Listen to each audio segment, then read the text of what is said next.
Hello and welcome to Faith in 5. It's lovely to have you back and we're excited to bring out another episode for you today. And today we will be looking at how can we prepare for Advent. Now, if you don't know what Advent is, you can go back to our last video where we talked about what Advent actually is and the meaning behind it. So make sure you go check that out. Other than that, let's crack on with the video. So, how can we prepare for Advent? There are many different ways we can do this, but let's first off take some notes from the last video. So, we know that Advent is a time of joy, it's a time of love, happiness, but it's also a time to celebrate and prepare for the coming of Jesus on his birthday, which we know as Christmas. So, no doubt you have been doing some things to prepare.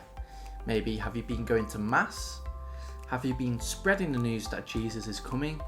Or even have you been enjoying time with your family and friends, preparing in this Advent season? So I hope you've been preparing spiritually already. If not, one of the answers I gave you before is going to Mass. Now, Mass is really important, especially in this time, since we're preparing for Jesus' birth. When we go to Mass, we receive him in full. We receive him through communion, the bread and wine, the blood and body of Jesus Christ.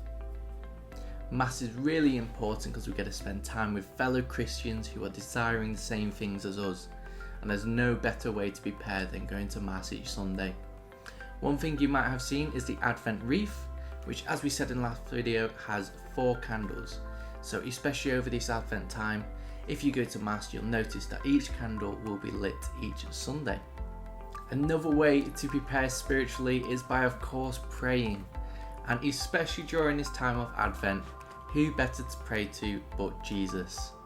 He is the one we want to look forward to and one we're excited about for Christmas. So make sure over this time, the way you can prepare is by giving him a little bit more attention, by talking to him, praying to him, praying in your own way. Prayer has many different ways that you can do it. Find one that suits you and just speak to God, speak to Jesus, and be excited and prepared for his coming. So as we know, Advent is a time of celebration and preparation. But how can we take that into our own lives? Well, there is one way that we can do it is by decorating our home.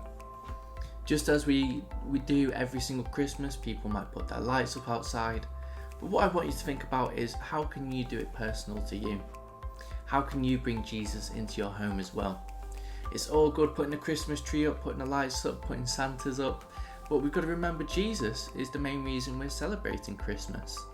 So maybe you want to make a crib, you can make a star just like the star that shone above his stable, or it could be simple decorations as well.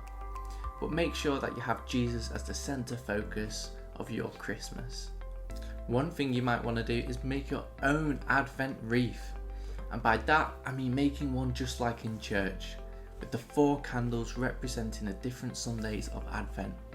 Don't worry if it's too late, it's never too late. You can always light those candles and catch up to where you are. So make sure you bring Jesus into your home, and that's one fantastic way of making it special. So there you have it. There are a few different ways you can prepare for Advent. Now, the reason I'm not giving you many is because I want you to be creative this Advent. I want you to make it personal to you.